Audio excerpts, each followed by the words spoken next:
$80 million couldn't save my marriage. I discovered that in the cruelest way possible. I stood frozen outside my husband's office, the celebratory flowers slipping in my hand. My 12-year-old son pressed silently against my side.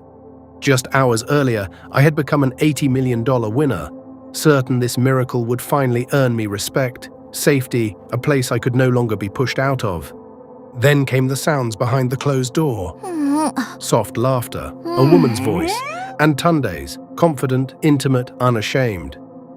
In that moment, I understood something devastating. The life I had protected for decades had been built for someone else. And the man I trusted had never feared losing me because he believed I had nothing of my own. I didn't know it yet, but what happened next would strip away every mask, and a single easily missed detail, one no one bothered to question, would become the quiet trigger for everything that followed. If stories like this hit you in the chest, subscribe. Because what happens next will test everything you believe about loyalty, money, and silence. For most of my marriage, I lived in the background of other people's achievements. From the outside, my life looked enviable. A large home in a gated estate in Ikoyi, one of Lagos's most established residential districts. Charity galas twice a year. Holidays that appeared in framed photos on the living room wall.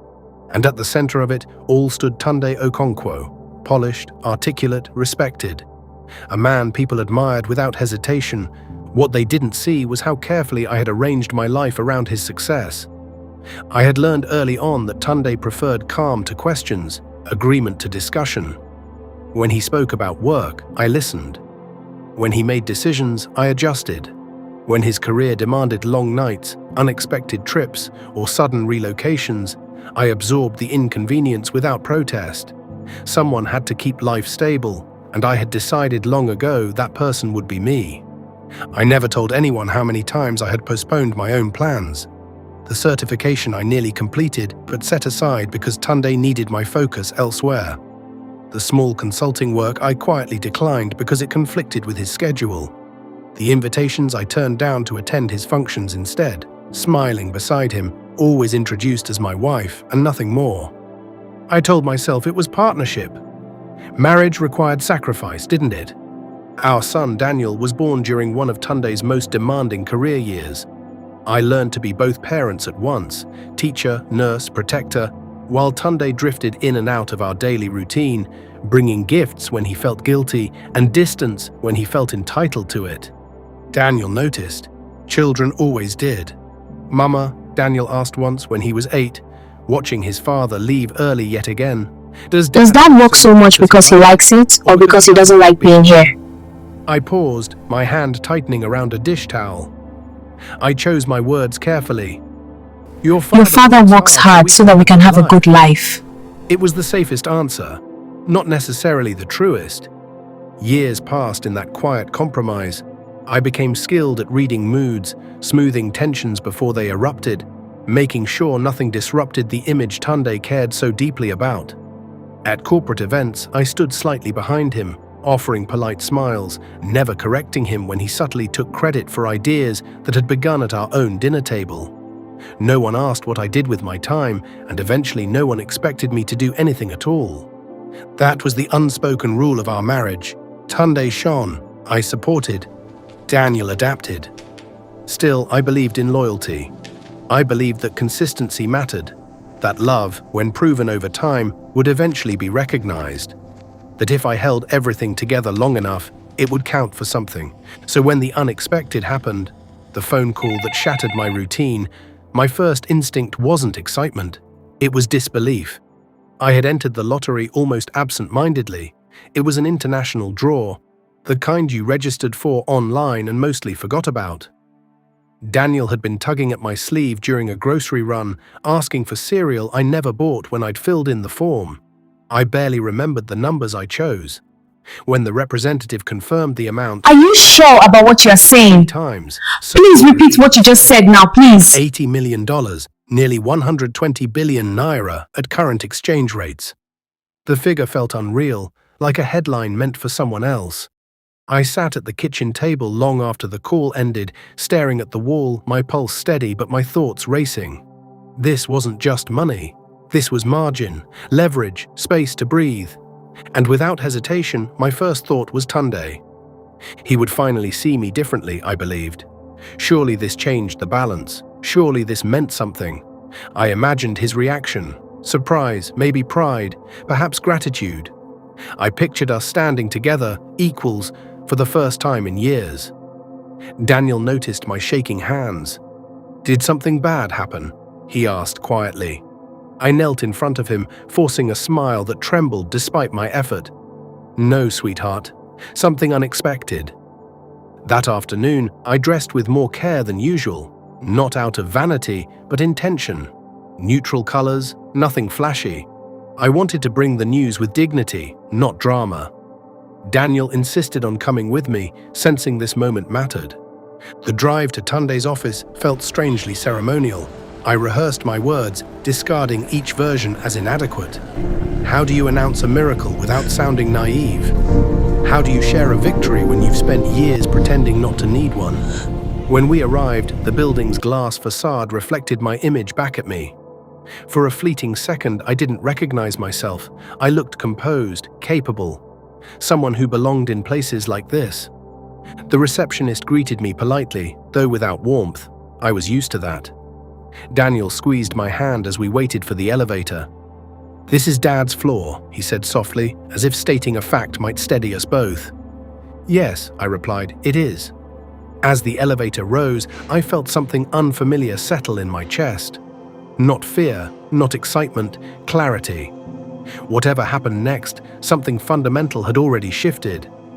I stepped out of that elevator a different person than the one who had stepped in. I just didn't know yet how much it would cost me to learn that truth. Everything on the executive floor was designed to impress.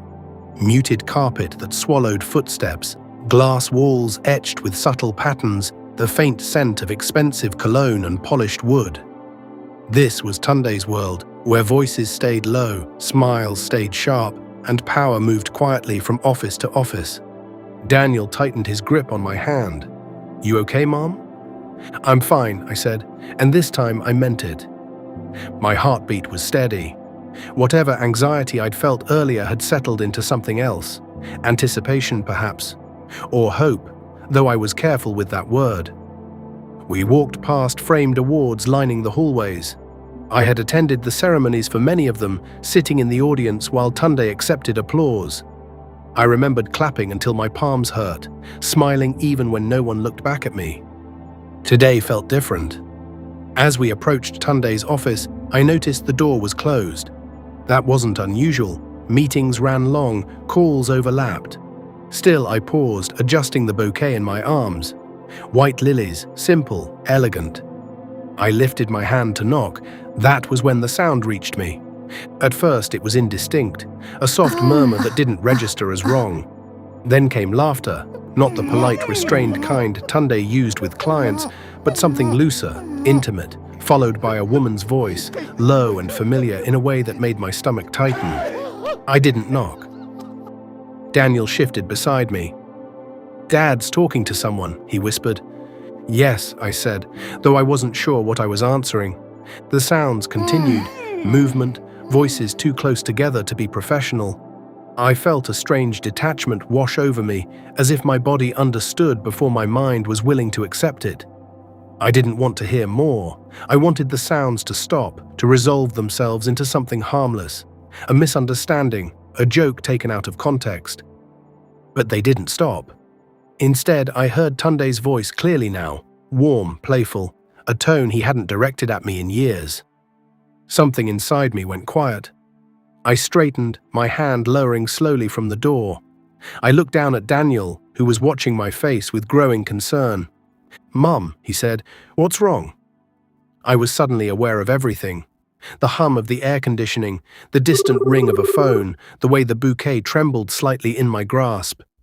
In that moment, I understood with unsettling clarity that whatever waited behind that door was not a mistake. It was a choice.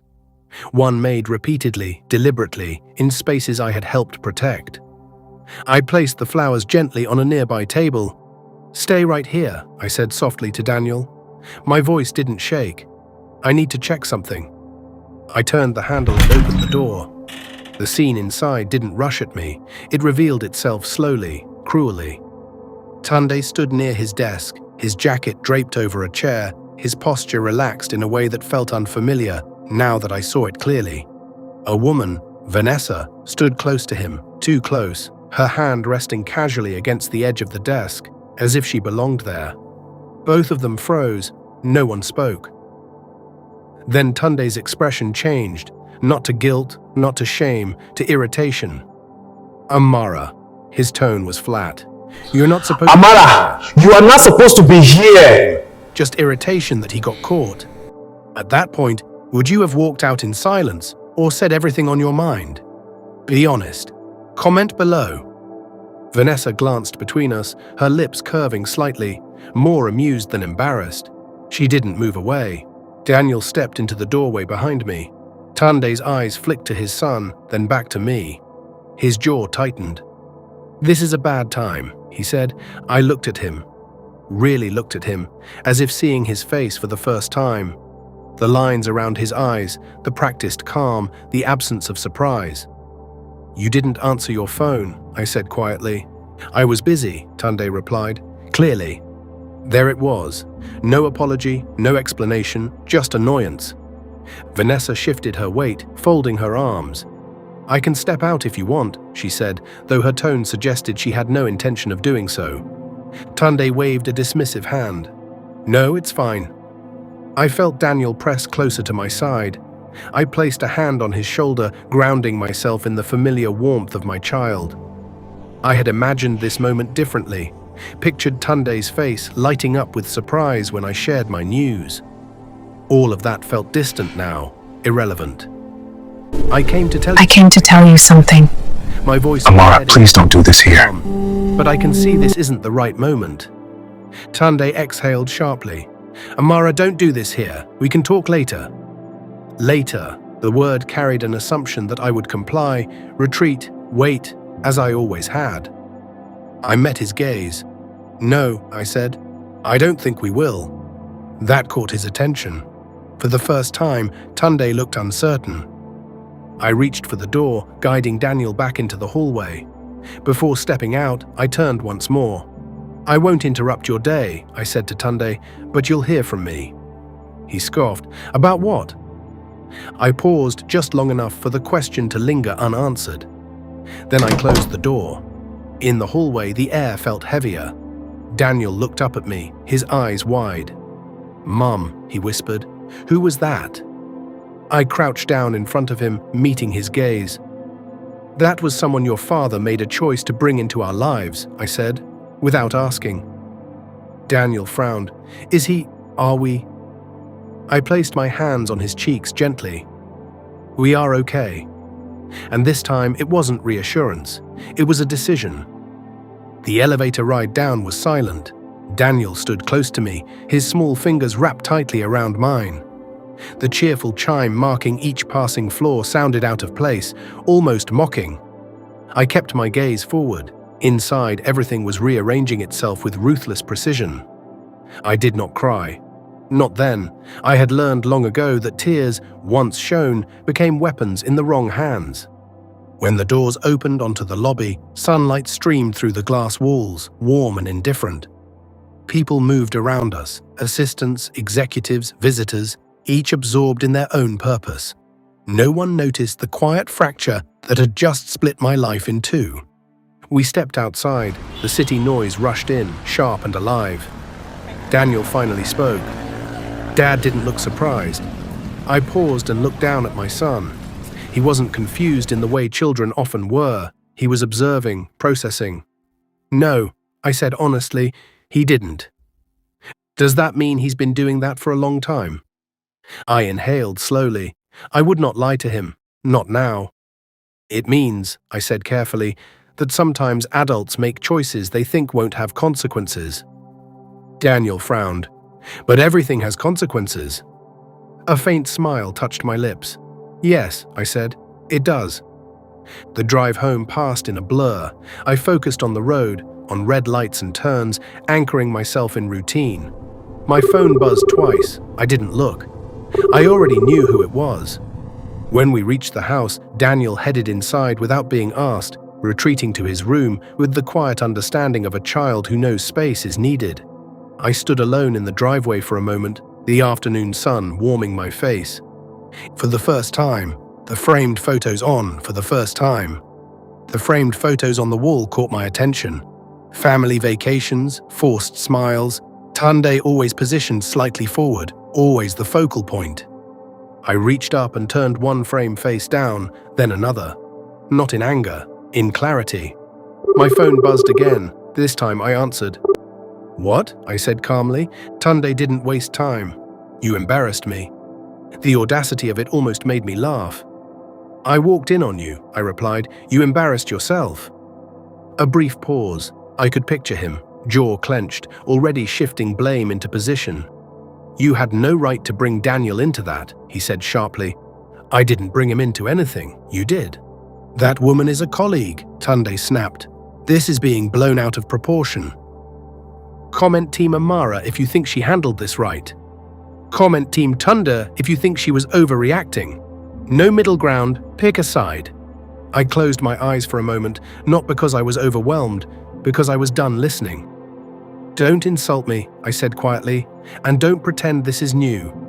Another pause, longer this time. "What do you want?" he asked.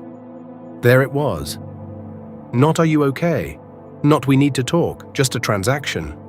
"I want space," I said, "and I want you to leave tonight. This is my house." "It's our house," I corrected him, "and tonight I need you out of it. We'll talk later when lawyers are present." Silence fell between us, heavy, charged. "You're overreacting," Tunde finally said. I ended the call. My hands trembled then. Not from fear, but from the effort of restraint. I placed them flat on the counter until the sensation passed. That evening, I cooked dinner, simple, familiar. Daniel ate quietly, glancing at me occasionally as if checking that I was still there. "Is Dad coming home?" he asked. "Not tonight," I said. "Okay," he replied, accepting it with a maturity that made my chest tighten. After Daniel went to bed, I sat alone in the living room. The house felt different now, larger, quieter, unclaimed. Messages continued to arrive on my phone. I didn't read them. Instead, I reached into my bag and pulled out the folded document I had tucked away earlier, the confirmation letter. I read it again slowly. $80 million. My name. Only my name. For the first time since leaving Tunde's office, emotion crept in. Not grief, not rage, but something unexpected. Relief. Not because of the money itself, but because of what it represented. Independence. Options. Proof that my life did not end at the edge of his approval. I thought back to the moment in the hallway, the sound behind the door. The instant my excitement had collapsed into silence. I realized now that what had stopped me cold wasn't the betrayal itself. It was recognition. I had been standing outside that door for years. Tunde came home late that night. I heard the garage door, the soft click of keys. I didn't move. He entered the living room, his presence filling the space like it always had, expectant, dominant. "We need to talk," he said. I didn't look at him. "No," I replied. "We need to sleep." "You can't shut me out," he said. I turned then, meeting his eyes. There was no pleading there, no confusion, just resolve. "I can," I said, "and I am." Tunde stared at me as if waiting for the woman he knew to reappear. The one who softened, who adjusted, who absorbed. She didn't. "This doesn't have to be ugly," he said carefully. "That depends entirely on you." He studied me for a long moment, unsettled. Something had shifted. He felt it even if he didn't yet understand it. "I'll take the guest room," he muttered. I watched him walk away. I didn't follow. I didn't call after him. That night, alone in my bed, I stared at the ceiling. The hurt came in waves, quiet, controlled, manageable. But beneath it, something stronger had taken root. I was no longer reacting. I was deciding. I knew he believed this was merely a temporary disruption, another conflict I would smooth over. He was wrong. The woman who had walked into his office that afternoon, I had left something behind in that hallway. The person lying awake now was someone else entirely. Morning arrived without mercy. I woke before dawn, not because I had rested well, but because my mind refused to pretend anything was normal. The house was still. For a few quiet minutes, I let myself exist in that silence. No pressure to perform calm for anyone else. Then I heard Daniel's door open. Soft steps padded down the hallway. He appeared in the kitchen doorway in pajama pants and a hoodie, hair slightly mussed, eyes heavy but alert. "You're up," he said. I managed a small smile. "So are you."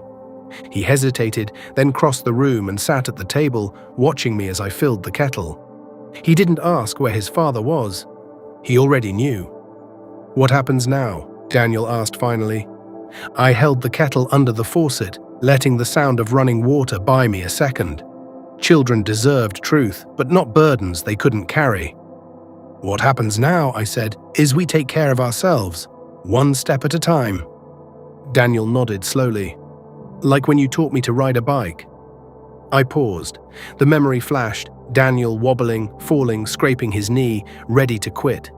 I had knelt beside him, cleaned the wound and said firmly, "You can stop if you want, but don't stop because you're scared." "Yes," I said, exactly like that. When Tunde finally emerged, he looked as if nothing had happened. Crisp shirt, cufflinks, the controlled face he wore in public. He moved through the kitchen with the confidence of someone who believed he could reset the tone simply by acting as though he owned it. "Morning," he said to Daniel, voice smooth. Daniel didn't answer. He looked down at the table. Tunde's attention shifted to me. "We should talk privately," he said. I poured tea into 2 mugs, one for myself, one for Daniel, then turned to Tunde with quiet steadiness. "There's nothing to discuss this morning," I said. "Daniel has school. I have things to do." Tunde's eyes narrowed slightly. "Amara, don't turn this into a scene." I kept my voice low. "A scene happened yesterday. I'm simply refusing to perform today." Daniel's shoulders stiffened, but he didn't look up. Tunde took a breath. "I'll call you later. We'll straighten this out." I didn't respond. I focused on Daniel. After Tunde left, the house felt lighter. I drove Daniel to school myself, hands steady on the wheel. At the drop-off line, Daniel unbuckled and paused before opening the door. "Mom," he said quietly, "are you leaving Dad?" I looked at him. There was no fear in his eyes, only a need for certainty. "I'm leaving what hurts us," I said, "and I'm choosing what keeps us safe." Daniel swallowed. "Okay." He stepped out, then turned back. "I love you," he said quickly, as if the words were urgent. My voice softened. "I love you too, more than anything." When he walked away, I stayed parked for a moment, watching him disappear into the building. Then I exhaled, slow, controlled, and pulled out my phone. I didn't call Tunde. I didn't call a friend. I called a number I hadn't used in years. Adewale Adebayo's office. A receptionist answered. "This is Amara Okonkwo," I said. "I need an appointment." A pause, then a shift in tone. "Yes, ma'am. When can you come in?" "Today," I replied. "If this happened to you, what would you do first? Call a lawyer, confront them directly, or disappear quietly and let them wonder? Tell me in the comments." 2 hours later, I sat in a law firm on Kofo Abayomi Street in Victoria Island. Solid, grounded, built for people who wanted truth more than comfort. Adewale entered with calm efficiency. Silver hair, neatly combed, glasses perched low on his nose. He didn't smile unnecessarily. He didn't offer sympathy as decoration. He shook my hand once. "Mrs. Okonkwo," he said, "tell me what happened." I told him, not with dramatic emphasis, not with emotional flourish, just facts. The office, the sounds, the woman, Tunde's reaction, the way Daniel had been forced to witness it. Adewale listened without interruption. When I finished, he folded his hands. "Do you want a divorce?" he asked plainly. I held his gaze. "Yes." "Do you want revenge?" The question wasn't inappropriate, it was honest. Many people confused the two. "I want justice," I said. "I want what's fair, and I want him to stop believing he can treat me like I'm nothing." Adewale nodded slightly, as if he respected the distinction. "Good, that mindset will protect you." He reached for a file folder. "Now tell me about your finances." I hesitated, then took out the lottery confirmation letter and slid it across the desk. Adewale opened it, scanned it, and his expression barely changed, except for a subtle tightening around his eyes. The look of a man recognizing leverage. "This is in your name only," he said. "Yes, I never added him. I haven't told him yet." Adewale leaned back. "That was your first smart move." My lips pressed together. It wasn't strategy. I didn't get the chance. Sometimes instinct knows what the heart hasn't accepted yet. He began outlining reality: property, custody, accounts, exposure. I listened, absorbing each point. It wasn't comforting, but it was stabilizing. For the first time, I could see the shape of a path forward. Then Adewale asked, "Is your husband's company publicly traded?" "Yes, he's the CEO." "Then we need to be careful," Adewale said. "If he finds out you have that money, he may try to move quickly, freeze assets, shift accounts, pressure you into signing something." "That sounds like him." Adewale slid a notepad toward me. "We're going to protect you first, quietly. No announcements, no threats, no emotional confrontations." "That's already what I'm doing," I said. Adewale looked at me for a moment, then nodded. He continued, "You'll open a separate account in your name only, secure your documents, passport, birth certificates, property deeds, anything important. And I want you to write down everything you remember from yesterday. Times, names, details. We treat truth like evidence, not like a story." The word landed solidly: evidence. "Also," Adewale added, "we'll need to understand your husband's patterns, not just emotionally, but financially." He paused. "Has Tunde ever insisted you sign things you didn't fully read?" My mind flickered back. Papers placed in front of me at the kitchen table. Tunde tapping his pen. "It's just a formality. I had signed because I trusted him. Because I didn't want conflict." "Yes," I admitted. Adewale's voice sharpened by half a degree. "That matters. Men who betray at home often betray elsewhere too." I left the office with a thin folder of instructions and a heavier, clearer understanding of the battlefield I had stepped into. The sky outside was bright, the world moving as usual, but I felt altered. Like I had crossed a line I could never uncross. My phone buzzed. "Tunde." I didn't answer. He called again. I let it ring. Then a text appeared. "We need to handle this like adults. Stop ignoring me." I stared at the screen, then typed back 5 words. "All communication goes through counsel." I sent it, put the phone away, and got into my car. For the first time, I felt something that had nothing to do with money. Power. Not loud, not angry. Quiet, unavoidable. Tunde did not take the message well. By noon, my phone had filled with missed calls, some restrained, some insistent, each one escalating in tone. When that failed, emails followed. Long paragraphs framed as concern, then frustration, then thinly veiled threats disguised as reason. "You're making this harder than it needs to be. Think about Daniel. You don't know how things work out here." I read none of them past the subject line. Responding emotionally only fed Tunde's sense of control. Silence, on the other hand, unsettled him. It denied him the reaction he relied on. That afternoon, I returned home to find the house subtly altered, drawers disturbed, a file cabinet slightly ajar. Tunde hadn't taken much, just enough to remind me that he still believed he had access. I stood in the doorway of the study, scanning the room with calm precision. Nothing essential was missing. I had followed Adewale's instructions early that morning, moving my most important documents to a secure location Tunde didn't know existed. Still, the violation lingered. This was not a man trying to fix his marriage. This was a man preparing for a fight. When Tunde came home that evening, he didn't bother with politeness. "You hired a lawyer," he said, not a question. I continued setting the table, placing forks and knives with deliberate care. "Yes." "You blindsided me," he snapped. I met his eyes. "You betrayed me. This is a response, not an ambush." Tunde scoffed. "You're acting like I committed a crime." "You committed a choice," I replied evenly, "and now you're facing its consequences." He paced the room, frustration leaking through his practiced composure. "This doesn't have to go this way. We can keep things civilized." Civilized would have been honesty. Tunde stopped pacing. "What do you want?" he demanded, the same question he had asked the day before. I recognized it now, not curiosity, negotiation. "I want transparency," I said. "I want respect, and I want you to stop pretending this is something you can manage." Tunde laughed humorously. "You think you have leverage?" I watched him carefully, noting the tension in his shoulders, the way his confidence faltered when he couldn't predict my reaction. "I think," I said at last, "that you've underestimated me for a very long time."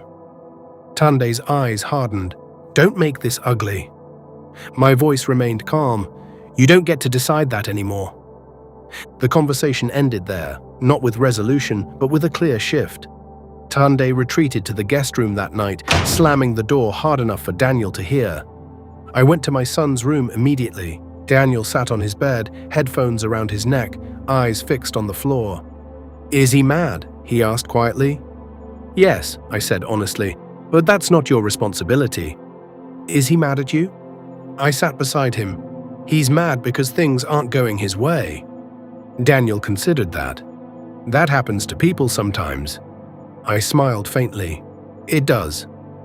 Over the next few days, the atmosphere in the house shifted from tense to transactional. Tunde spoke only when necessary, his words clipped and strategic. I responded only when required, never volunteering information, never filling silence. Behind the scenes, I worked.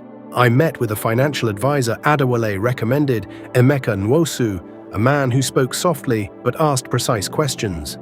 He reviewed my accounts, my assets, my exposure. "You're in a stronger position than you realize," Emeka told me, "but discretion will be critical." "I don't want to make noise," I said. His lips curved slightly. "Good. Noise alerts predators."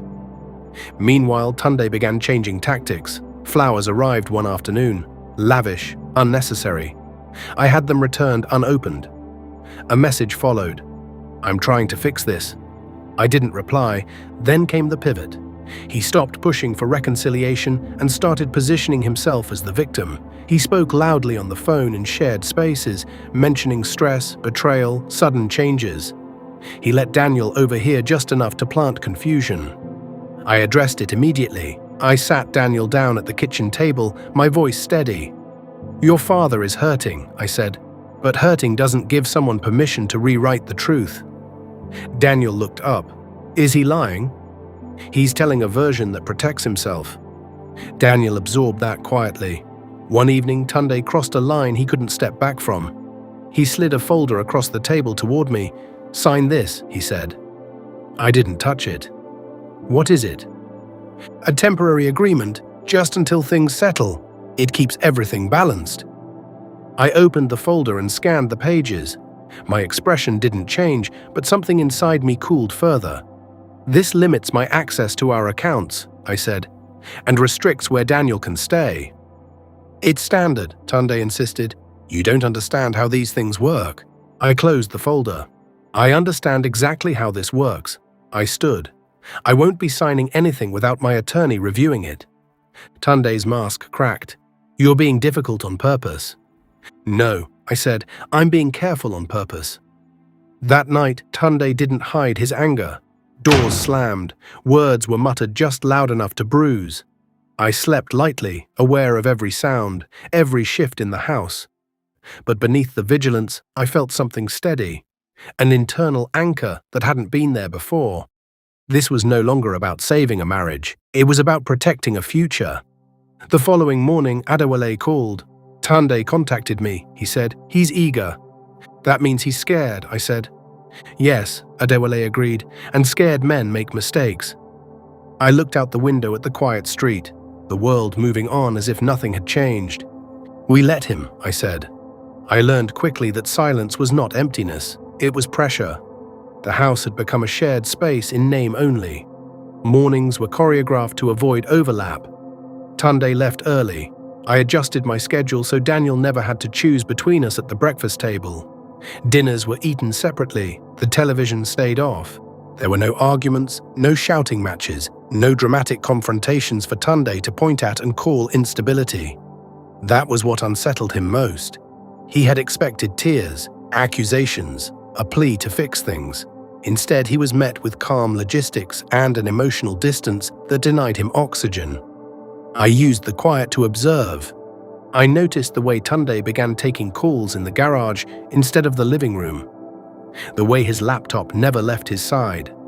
The way he flinched just slightly whenever mail arrived addressed to me alone. Fear, I realized, had a rhythm. One afternoon, sorting through old files in the study, I found something I had overlooked for years. Copies of documents Tunde had asked me to sign long ago. Partnership agreements, tax-related authorizations, forms I had trusted him enough not to question. I didn't panic. I photographed each page carefully and forwarded them to Adewale. His response came an hour later. "These are interesting, we'll talk." She found the proof buried in her own home. Do you stay quiet and let the law handle it, or do you confront him that same night? No middle ground. Comment 1. That night, Tunde tried a new approach. He waited until Daniel was asleep before sitting across from me at the dining table. He softened his tone, a way that once would have pulled me back into orbit. "I don't recognize you," he said quietly. "You've changed." I met his gaze without blinking. "No, I've stopped adapting." He leaned forward. "You're tearing this family apart." I folded my hands. Families don't break because someone tells the truth. They break because someone lived a lie. Tunde sighed. "This doesn't have to end like this." "You ended it already," I said. "I'm just responding with clarity." His eyes hardened. "You think you're smarter than me now?" I paused, not because I was afraid of the question, but because I wanted to answer it precisely. "Intelligence isn't measured by how loud you are," I said. "It's measured by how prepared you are when the noise stops." Tunde pushed back from the table. "You're making a mistake." I stood as well. "So did you." He left the room without another word. The next morning, Adewale called again, earlier this time. "I need you to listen carefully," he said. "Do not confront your husband about anything I'm about to tell you." My grip tightened on the phone. "Okay. There are inconsistencies in the paperwork you sent. Nothing conclusive yet, but enough to suggest your husband hasn't been entirely honest, financially." I closed my eyes, not in shock. In recognition, the thought had been forming for days, hovering at the edge of certainty. "What do I do?" I asked. "Nothing," Adewale replied. "You let him move first." That afternoon, I received an email from Tunde's assistant, Chioma Ease. Subject, quick question. Chioma had worked with Tunde for over a decade. Efficient, loyal, invisible, in the way women like her often were. The message was brief. "Amara, I hope you're well."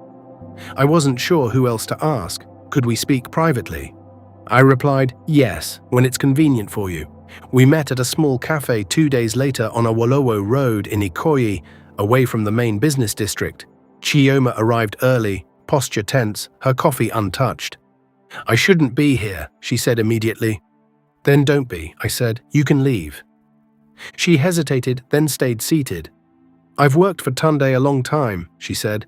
"I've seen things. He's been careful." A pause. "But lately he's rushed. And when people rush, they make mistakes." "What kind of mistakes?" I asked calmly. "Moving money, signing things without proper review, pressuring people to keep quiet." I felt no surge of triumph, only confirmation. "Why tell me?" I asked. Chioma looked down at her hands. "Because I watched him treat you like you didn't exist. And then I watched him panic when you stopped responding." She glanced up. "I don't want to be complicit anymore." I nodded once. "Then don't be." I didn't ask her for documents. I didn't ask for secrets. I didn't need to. The conversation itself was enough. Tunde was unraveling. At home, the tension escalated quietly. Tunde began staying out late. When he was home, he hovered, watching me with suspicion, as if trying to read a language he no longer understood. One evening, Daniel approached me in the kitchen. "Dad asked me a weird question," he said.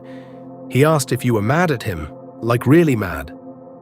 "What did you say?" I asked. "I said you weren't mad," Daniel replied. "You were just serious." I smiled gently.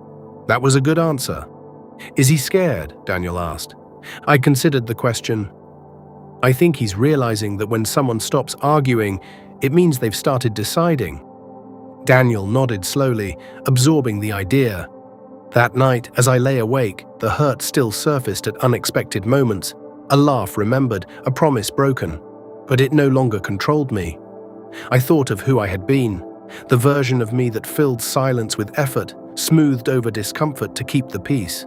She was gone. In her place was someone quieter, stronger, someone who understood that power didn't need to announce itself. Down the hall, a door creaked. Footsteps paused outside my room, then retreated. Tunde was afraid to knock, and for the first time since the betrayal, I felt something close to peace. Not because justice had arrived, but because it was finally on its way. I began to understand just how much Tunde had relied on my invisibility. For years, my silence had been mistaken for absence, my presence reduced to logistics, my mind to compliance. Now that I had withdrawn from that role, the machinery of Tunde's world began to grind unevenly. It started with small things. A package arrived addressed to me alone. Tunde stared at it as if it were a threat. He didn't touch it. He simply watched as I carried it upstairs and locked it into my bedroom closet. Then came calendar notifications, appointments that were mine, not his, meetings that required discretion. Phone calls I took outside, returning with the same calm expression, giving him nothing to react to. He had no idea what I was doing, and that terrified him. Meanwhile, I was rediscovering parts of myself that had been packed away carefully over the years.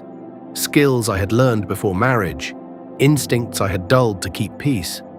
A capacity for strategic thinking that had never disappeared, only been redirected towards supporting someone else. I spent my mornings with a maker, reviewing investments, discussing risk, mapping long-term stability. I absorbed information quickly, asked precise questions, listened more than I spoke. "You've done this before," Emeka observed one afternoon. "I've always done this," I said, "just not for myself."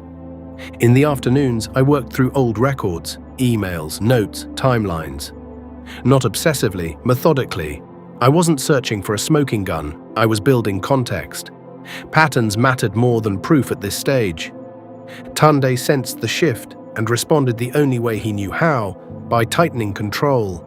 He began dropping comments in passing about lawyers being expensive, reputations being fragile, divorce ruining everything. He framed them as concern, but the intent was clear. One evening, he cornered me in the hallway. "People are starting to ask questions," he said lightly. "They're wondering what you're planning." I didn't stop walking. People always do. "Are you worried?" I asked, turning to face him. He hesitated just long enough. "No," he said, too quickly. "I'm trying to protect us." I nodded. "Then you should probably stop threatening me." His expression hardened. "I'm not threatening you." I met his gaze. Then we understand each other. That night, Tunde didn't sleep. I heard him pacing long after midnight, the floorboards creaking under restless steps. I lay still, listening not to his movement, but to my own calm breathing. The next day, Adewale called with an update. "We've uncovered discrepancies," he said. "Not enough to accuse, but enough to prepare." "Prepare how?" I asked. "By positioning you where you can't be cornered," Adewale replied, "and by letting him believe he still has time." Tunde's greatest weakness was not greed or pride, it was impatience. That afternoon, I received another message from Chioma. He's rushing things, moving meetings forward, cancelling others. He asked me to destroy a draft document yesterday. I typed back, "Do not do anything you're uncomfortable with." She responded minutes later, "I won't." I set the phone down, my thoughts steady. I wasn't directing anyone, I wasn't pulling strings. I was simply allowing truth to surface at its own pace. At dinner that evening, Daniel watched his parents carefully, sensing something beneath the silence. "Dad," he said suddenly, "are you moving out?" Tunde froze, fork halfway to his mouth. "Why would you ask that?" he replied, forcing a smile. Daniel shrugged. "You're never here. And when you are, you look like you're about to leave." Tunde laughed awkwardly. "I'm just busy." "Mom's busy too," Daniel said, "but she still eats with me." The comment landed harder than any accusation. Tunde's jaw tightened. "Finish your dinner." Later, I tucked Daniel into bed. "Did I say something bad?" he asked. I brushed his hair back gently. "You told the truth. That's not bad." "Is Dad going to be mad?" "Your father is responsible for his own feelings," I said, "not you." Daniel seemed to accept that. As I closed his door, I felt a familiar ache, grief for the family I had believed in. But it was softer now, less sharp. It didn't control me. In the days that followed, Tunde's behavior grew increasingly erratic. He oscillated between charm and hostility, alternating apologies with accusations, staying out later, making calls he thought I couldn't hear, but I heard everything. One evening, while Tunde showered, his phone buzzed on the kitchen counter. I didn't touch it. Moments later, he rushed in, snatching it up, his face tight. "Who was that?" I asked casually. "No one," he snapped. I nodded. "Of course." That was when I realized something important. Tunde wasn't just afraid of losing me, he was afraid of losing control of a story he had been rewriting for years. And the more I stayed silent, the more space he had to fill with mistakes. The final confirmation came at the end of the week. Adewale called again. "He's preparing something. We don't know exactly what yet, but he's trying to move first." I looked out the window at the quiet street, children riding bikes, neighbors walking dogs. "Then we let him," I said. Adewale paused. "You're very calm." I smiled faintly. "I've already survived the worst part." "What was that?" he asked. "Realizing I was alone long before he betrayed me," I replied. That night, I packed a small bag, not to leave, but to be ready. I placed it in the trunk of my car, along with copies of documents, a spare phone, and Daniel's favorite jacket. Preparation was not fear. It was respect for reality. As I stood in the garage, the lights dim around me, I felt something settle into place. Tunde believed he was still ahead of me. He was wrong. I wasn't chasing him. I was waiting for the moment he exposed himself, fully believing no one was watching. And when that moment came, I would be ready. The meeting was not accidental. I arrived early to the cafe Adewale had chosen, ordered tea, and took the seat with my back to the wall, a habit I hadn't realized I'd developed until recently. Adewale arrived precisely on time. He didn't waste words. He made his first move, he said, sitting down. Paperwork, time-sensitive, designed to look harmless. He slid a thin folder across the table. I opened it slowly, scanning the pages. The language was dense but familiar. Temporary restructuring, asset consolidation, discretionary authority. The kind of document people signed when they trusted the person placing it in front of them. "He's attempting to reposition marital assets under business protections," Adewale continued. "If you had signed anything he gave you earlier, this would have been easier for him." I closed the folder, but I didn't. "No," Adewale agreed, and that changed everything. I sipped my tea, letting the warmth steady me. "What happens now?" Adewale leaned back. "We do nothing visible, and we prepare something invisible." He explained the plan, not as a trap, but as a mirror. Tunde would be allowed to proceed, to believe he was ahead, to continue documenting his own intent through haste and overreach. The law didn't require a dramatic confrontation. It required timing. "You'll likely be approached again," Adewale said. "He'll frame it as compromise. He may even apologize." "He's already rehearsing," I said. Adewale studied me. "You don't sound angry." "I'm not," I replied. "I'm alert." That afternoon, I drove to pick up Daniel from school. As he climbed into the passenger seat, he hesitated before speaking. "Mum," he said, "if people do something wrong for a long time, do they forget it's wrong?" I considered the question carefully. I think some people confuse getting away with something for being right. Daniel leaned back in his seat, absorbing that. That evening, Tunde came home unusually early, moving through the house with exaggerated calm, performing a role he thought I expected. He even helped set the table, something he hadn't done in years. "We should talk," he said, voice measured. I sat across from him, hands folded, expression neutral. "I've been thinking," Tunde began, "about us, about how things escalated. I don't want this to become a war. That won't help Daniel. I agree, I said. Relief flickered across his face too quickly. So let's keep this private. No lawyers tearing everything apart. We can handle things internally. Internally favors the person who controls the system. Tunde's jaw tightened. I'm offering peace. You're offering quiet, I replied. Those aren't the same thing. He sighed, leaning forward. You're making this complicated.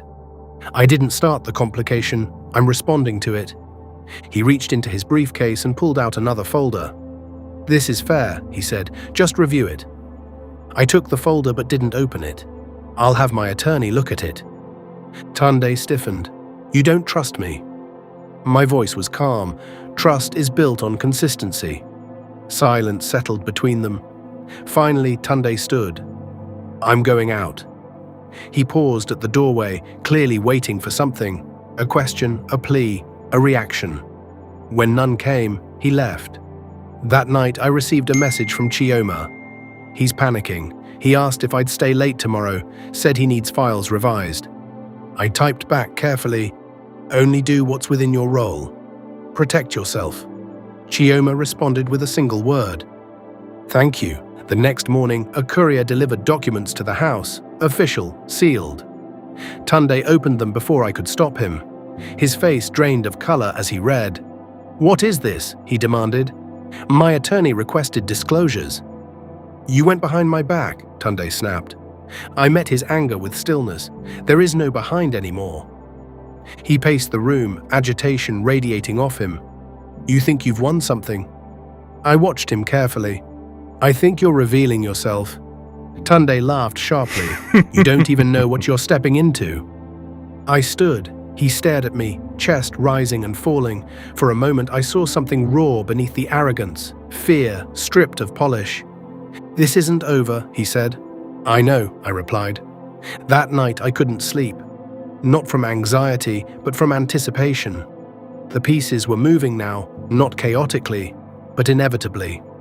I stood by the window, watching headlights pass on the street below, thinking of the woman I had been, the one who believed stability came from endurance.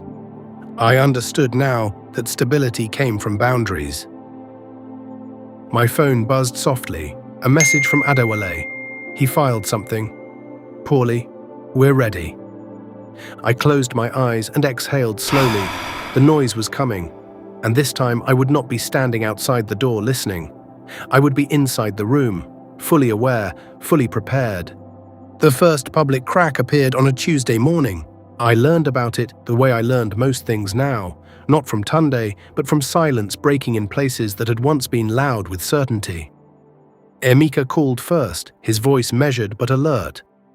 There's unusual movement around Tunde's company accounts, he said, not illegal by itself, but rushed. He's trying to get ahead of something, I said. Yes. And people who rush leave tracks.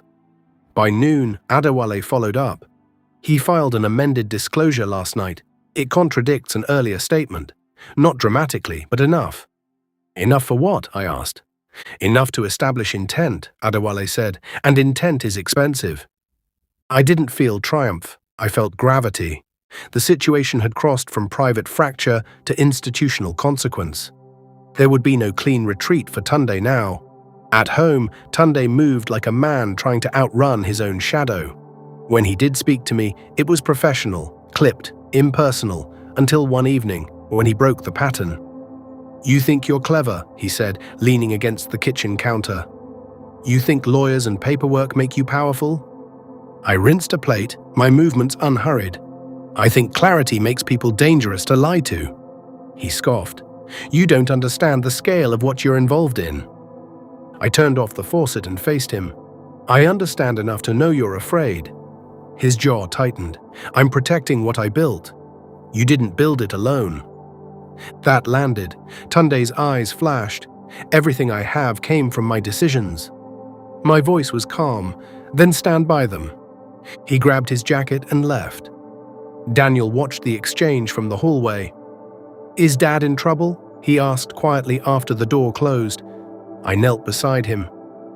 Your father is facing the consequences of choices he made, I said. That's not the same as being in danger. Daniel nodded. You're not scared. I'm cautious, I said. There's a difference. The following days unfolded with controlled acceleration. Chioma sent a message late one night. He asked me to backdate something. I refused. I replied immediately, you did the right thing. Document the request. Keep copies. A few minutes passed. I'm glad you're not angry. I typed, anger clouds judgment. You deserve clarity. At the office, Tunde's behavior drew attention. Meetings were rescheduled without explanation. Confidence, once smooth and calibrated, began to fray at the edges. I heard none of this directly. I didn't need to. The ripple reached me through changed tones, delayed responses, sudden urgency where none had existed before. One afternoon, Adewale called with restrained satisfaction. He requested an emergency hearing, he said, without proper grounds. Why would he do that? I asked. He believes speed will overwhelm structure, Adewale replied. It won't. That night, Tunde came home unusually quiet. He didn't pace, he didn't provoke. He sat at the dining table long after dinner, staring at nothing. I passed through the room without comment. Do you hate me? He asked suddenly. The question stopped me, not because it hurt, but because it revealed how far he had fallen from certainty. No, I said after a moment, I don't. He looked up, searching my face. Then why are you doing this? I'm not doing anything to you, I said. I'm doing something for myself. Tunde exhaled slowly. You could stop this. You could have, I said. He looked away. In the days that followed, the pressure became visible. Articles appeared, carefully worded, non-committal but pointed. Questions arose during earnings calls. Advisors grew cautious. Distance appeared where loyalty once lived. I watched from the perimeter, steady and composed. I met Emeka to finalize protective measures. I met Adewale to review contingencies. I spent evenings with Daniel helping with homework, maintaining routines, reinforcing normalcy. One night Daniel asked, "Are we moving?" I smiled gently. "Not yet." "Are we okay?" I placed a hand over his. "We are more than okay." The call came on a Friday evening. "It's happening faster than expected," Adewale said. "There's going to be a formal review. His authority will be limited, temporarily." "What does that mean for us?" I asked. "It means he'll lose control of the narrative," Adewale replied. "And when that happens, people talk." That weekend, Tunde barely slept. He drifted through the house like a stranger, avoiding Daniel, avoiding me, avoiding mirrors. On Sunday night, he packed a bag. "I'll be staying elsewhere," he said flatly. I nodded. "That's probably wise." He lingered by the door. "You'll regret this." I met his eyes one last time. Regret comes from ignoring truth. I stopped doing that. The door closed behind him. I stood alone in the quiet house, the stillness heavy but clean. I didn't celebrate. I didn't collapse. I simply breathed. The next phase had begun, not with noise or vengeance, but with exposure. Tunde had believed that money, speed, and confidence could outrun consequence. I was about to show him what kind of opponent he had actually married. Tunde's absence changed the house in ways I hadn't anticipated. It wasn't quieter. I had already learned to live in silence. It was clearer. The air felt less charged, less reactive. Mornings flowed without tension. Even the light seemed different, as if the rooms had stopped bracing for conflict. But clarity did not mean safety. Adewale warned me early that this stage was often the most volatile. When someone loses control publicly, he said, they often try to reclaim it privately. I understood. Tunde had never handled loss well. He reframed it, redirected it, blamed others until the ground beneath him felt stable again. This time, there was no one left to blame but me. The first attempt came disguised as generosity. A message arrived one evening, short and measured. We should meet. Just us. No lawyers. For Daniel. I read it once, then twice. Then I set the phone down without replying.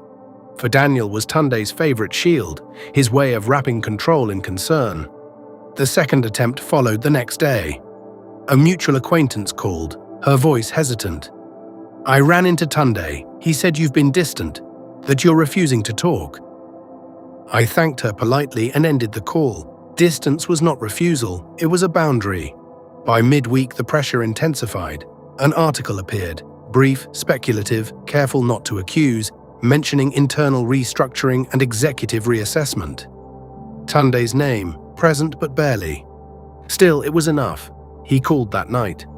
I let it go to voicemail. His voice, when I listened later, was calm but brittle. You wanted attention, he said. Now you've got it. Are you satisfied? I deleted the message. The next morning, Daniel found me in the kitchen staring at untouched coffee. Dad's picture is online, he said quietly. My friend showed me. Okay, I said. Is that bad? I crossed the room and sat beside him. It's information, I said. Information isn't good or bad. It just exists. That afternoon, Adewale confirmed what I already sensed. He's been officially sidelined, he said. Temporary, but it's public. Tunde tried to rewrite the story almost immediately. He began positioning himself as the wronged party. Quietly, carefully.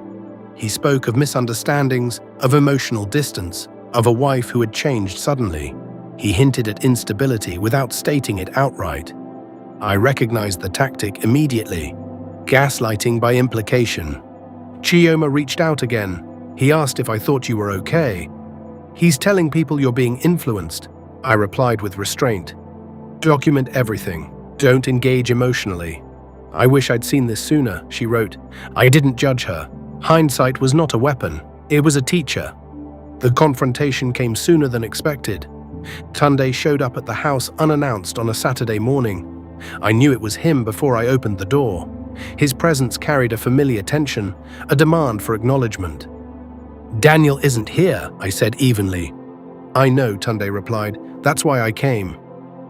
I stepped aside, allowing him in. I wouldn't give him the satisfaction of refusal. He stood in the living room, looking around as if measuring what he'd lost. You've changed things, he said. Yes, I replied, I have. You've made me look like a villain. I tilted my head slightly. You've made yourself look exposed. His eyes flashed. You could still fix this. Support me publicly. Say this was mutual. Say it's private. Why would I lie? Tunde snapped. To protect our son. My voice sharpened just enough. Don't use him. Silence fell. For the first time, Tunde looked uncertain. Not angry, not arrogant, but unsure of what came next. You don't understand, he said quietly. If I fall, people will look for someone to blame. I met his gaze. Then tell the truth. He laughed bitterly. Truth doesn't matter. It does when it's documented. That stopped him. His face went slightly pale. What does that mean? I didn't answer. I didn't need to. He left without another word. That night, Adewale called with urgency. He contacted the board directly, tried to frame you as unstable. It didn't work. Because of the documents, I asked. Because patterns matter. The following week was relentless. Formal notices, requests for clarification, internal audits expanding in scope. Tunde's authority narrowed further. He lashed out in private, restrained himself in public. I stayed steady. I took Daniel to school. I cooked dinner. I attended meetings with Emeka and Adewale. I slept. One evening, Daniel asked, "Is Dad going to be mad forever?" I considered the question. I don't know, I said honestly, but his feelings are his responsibility. Daniel nodded. I like it when things are quiet. So do I said. If your heart is racing right now, tap like, so I know you're still with me. The final blow didn't come with drama. It came with an email. Adewale forwarded it late one night. They've scheduled a formal vote. He won't survive it. I sat in the dark living room, the house still around me. I didn't feel relief. I didn't feel triumph. I felt gravity. Tunde had crossed every line available to him, and now the consequences were no longer mine to carry. The next morning, headlines appeared, measured, restrained, devastating in their calm. Tunde Okonkwo was officially removed. Did she handle it right? Or did she go too far? Speak plainly in the comments. I want to hear both sides. I turned off the television. I stood by the window, watching the street wake up. Children walking to school, life continuing. I thought of the woman I had been, the one who stayed quiet to keep peace. I understood now that peace built on silence was never peace at all. As the world adjusted to the truth Tunde had tried to outrun, I felt something settle deep within me. Not victory, freedom. The fallout did not explode, it spread. That was the part no one had warned Tunde about. The way consequences moved quietly through paperwork and policy, through conversations held behind closed doors, through decisions made without spectacle. There was simply removal, distance, absence. I felt it in the subtle shifts.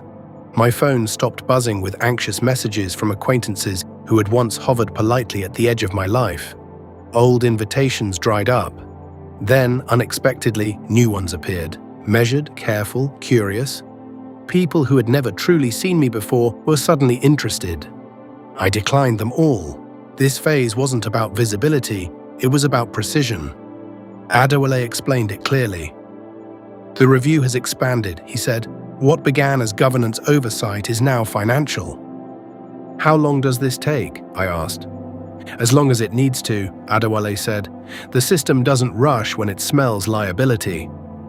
That afternoon, I met with Emeka to finalize protections I had delayed until now. Trusts restructured, accounts insulated, future contingencies mapped with care. Nothing extravagant, nothing reactive. People assume wealth makes you reckless, Emeka observed. In reality, it rewards restraint. I don't want to win loudly, I said. Emeka smiled faintly. You already haven't. At home, Daniel adjusted in his own quiet way. He asked fewer questions about his father, not because he didn't care, but because he sensed stability returning. He focused on school, on friends, on routine. One evening, while working on homework, he looked up suddenly. Mum, did Dad lose his job because of you? I closed my laptop and sat across from him. I chose my words with care, not to protect Tunde, but to protect Daniel. No, I said, your father lost his position because of choices he made over time. Daniel frowned. But you didn't stop it. I didn't interfere with the truth, I said. Daniel considered that. Is that the same thing? No, I said gently. Stopping someone means taking their responsibility. Letting consequences happen means respecting it. I think I understand, he said. That night, Tunde called. I almost didn't answer. Almost. His voice sounded different, strained, stripped of performance. They're going after everything, he said. My reputation, my future. I listened. I did not interrupt. You could help me, he continued. You know things. You could speak up. I've already spoken, I said calmly, by telling the truth when asked. That's not enough, Tunde snapped. They're assuming intent. Then prove there wasn't any. Silence followed. You don't understand what this does to me, he said quietly. I closed my eyes, not in exhaustion, but in finality. I understand what living without accountability does to the people around you. I lived with it for years. A pause. I won't be your shield anymore, I said, and I won't be your excuse. He hung up without another word. The next days unfolded with deliberate calm. Notices arrived confirming asset freezes, specific, limited, targeted. Tunde's access narrowed further. Advisors withdrew. Old allies disappeared. Chioma sent one final message. I resigned today. I couldn't stay anymore. I replied with sincerity, I hope you find peace. She responded, I already have. As the legal process advanced, Adewale's updates became shorter, less speculative, more conclusive.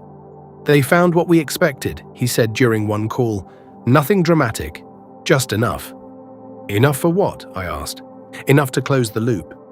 The hearing was procedural. I didn't attend. My presence wasn't required to validate facts already recorded. Tunde was not charged publicly. There were no screaming headlines. Instead, there was a settlement. Quiet, comprehensive, restrictive. When Adewale called with the final terms, I listened without expression.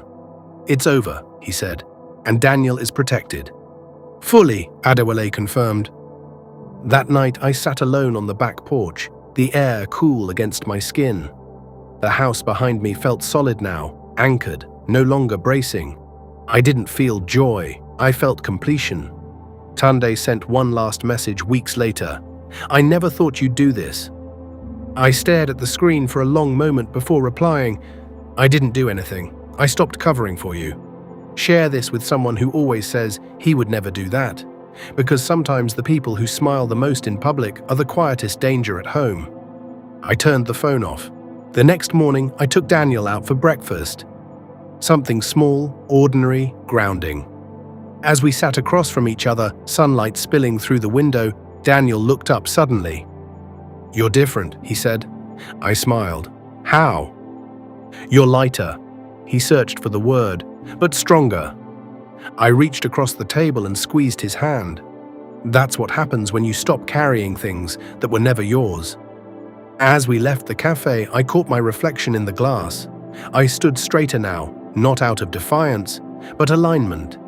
What looked back at me wasn't hardened, it was clear. The storm had passed, not with thunder, but with consequence. And in the quiet that followed, I understood something I hadn't before. Justice doesn't arrive as a dramatic reversal, it arrives as balance restored. Tunde's downfall did not end with the settlement, it only removed the armor. In the weeks that followed, the world adjusted its distance from him with quiet efficiency. Invitations stopped arriving.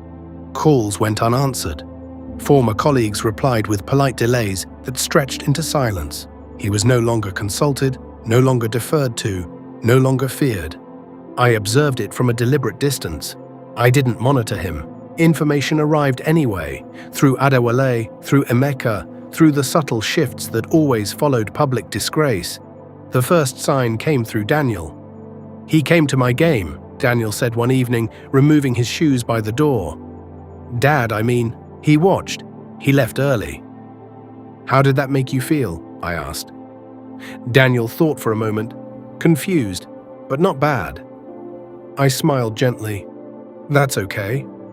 Tunde tried to rebuild control where he still believed it existed, through narrative. He spoke to a journalist he trusted, offering a version of events framed around misunderstanding and stress. The article appeared briefly, then vanished under correction requests and quiet legal pressure. Truth didn't need to argue, it only needed time. One afternoon, Adewale called with a tone I recognized, not urgency, but closure. "There's one more matter. A civil inquiry. Minor, but it involves your name." "Tell me," I said. "He listed you as a consenting party on an older authorization," Adewale explained. "One we already reviewed." "And?" "It doesn't hold," Adewale replied, "but he's clinging to it." Desperation I understood immediately. Not strategy. Tunde called that night. I answered without hesitation. "I need you to clarify something," he said, his voice tight. "Just one statement. It would help." "Help whom?" I asked. "They think I acted alone." "You did," I said. "That's not fair," Tunde snapped. "You signed things." "I trusted you," I said. "That doesn't make me complicit." "You're ruining me," he said. "No," I corrected him gently. "I stopped rescuing you." Comment team loyalty if you think she owed him one more chance. Comment team freedom if you think she'd already given more than enough. This is the real debate. A long pause. "I built everything for us," Tunde said finally. "You wouldn't have any of this without me." "You're wrong," I said quietly. "I had myself before you. I just forgot." He hung up. The inquiry concluded within weeks, predictably, quietly. Tunde's remaining leverage evaporated. What was left was not punishment, but irrelevance. I felt no satisfaction in that. I felt resolution. With the legal noise fading, I turned my attention inward. Not to heal loudly, not to reinvent myself publicly, but to recalibrate. I began mornings earlier, walking through the neighborhood while the world still slept. I read books I'd once postponed. I attended meetings by choice, not obligation. Emeka invited me to sit in on a philanthropic board discussion. I listened more than I spoke. When I did speak, people leaned in. "You don't posture," one woman observed afterward, "you just decide." I smiled faintly. I've had practice. Daniel adjusted too. His laughter returned in fuller measure. He slept better. One evening, he looked up from his homework suddenly. "Mom," he said, "are you proud of yourself?" The question caught me off guard. "I'm at peace with myself," I replied after a moment. "That's better." Daniel nodded. "I think so too." Tunde attempted one final approach, this time through nostalgia. A handwritten note arrived in the mail. I recognized his handwriting immediately. "I miss what we were." I read it once, then folded it carefully and set it aside. I didn't respond. I didn't need to remind him that what they were had been sustained by my silence, that what he missed was convenience, not connection. Weeks passed, then months. Tunde moved out of the city quietly, without announcement. He took a consulting role abroad, smaller, less visible, far from scrutiny. His name faded from conversation, from relevance.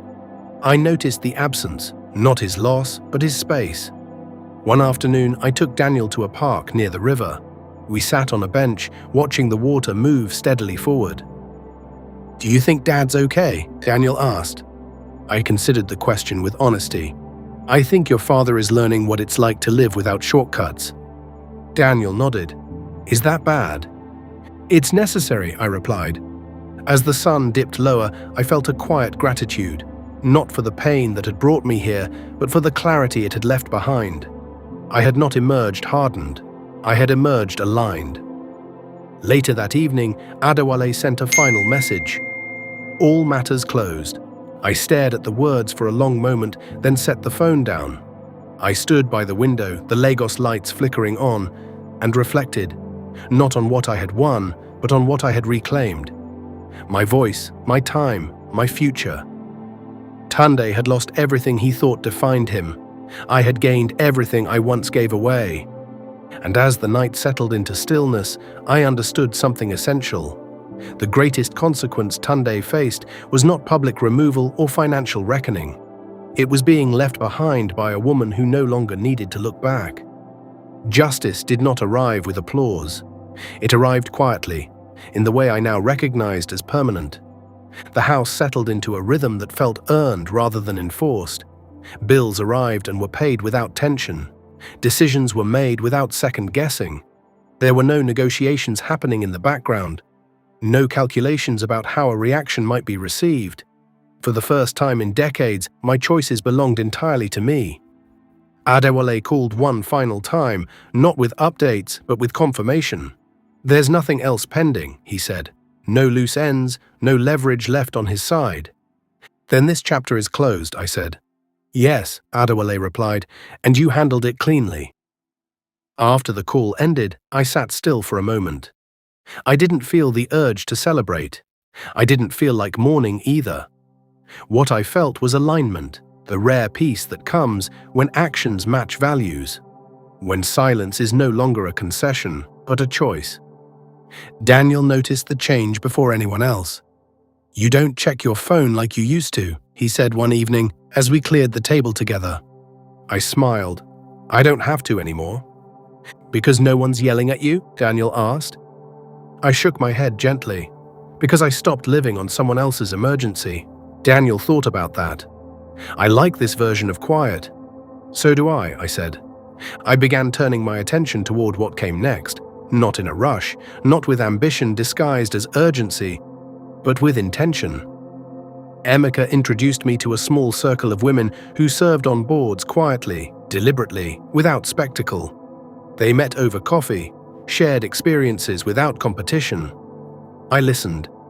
When I spoke, the room changed. "You don't fight for attention," one woman said afterward.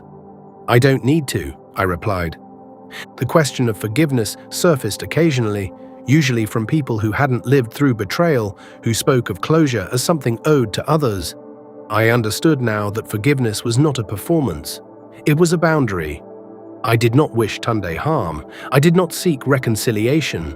I simply refused to carry his choices any longer. That was not cruelty, that was clarity. One afternoon, organizing old boxes in the garage, I came across a framed photograph from years ago, a smiling family, a version of myself I barely recognized. I studied it for a moment, then set it aside. Not in anger, not in regret, but in acknowledgement. That woman had done her best with the information she had at the time, and now I had done better. Daniel joined me, holding a stack of papers. "Do we need these?" I glanced at them. Old documents, outdated plans. "No," I said, "we don't." We carried the boxes together to donation bins, letting go of what no longer served us. That evening, as we ate, Daniel looked up suddenly. "Mom," he said, "I think Dad thought being loud meant being strong." I nodded. "A lot of people think that." "But you weren't loud," Daniel continued, "and you still won." "I didn't win," I corrected him gently. "I chose." Daniel smiled. "That's better." I began volunteering, not publicly, not for recognition, but because I wanted to. I supported organizations that helped women navigate financial independence after long marriages, offering guidance without judgment, sharing knowledge without projection. One evening, a woman approached me after a meeting. "How did you do it?" she asked softly. "How did you stay so calm?" I considered the question carefully. "Because I stopped trying to be understood by the person who was hurting me," I said, and started understanding myself.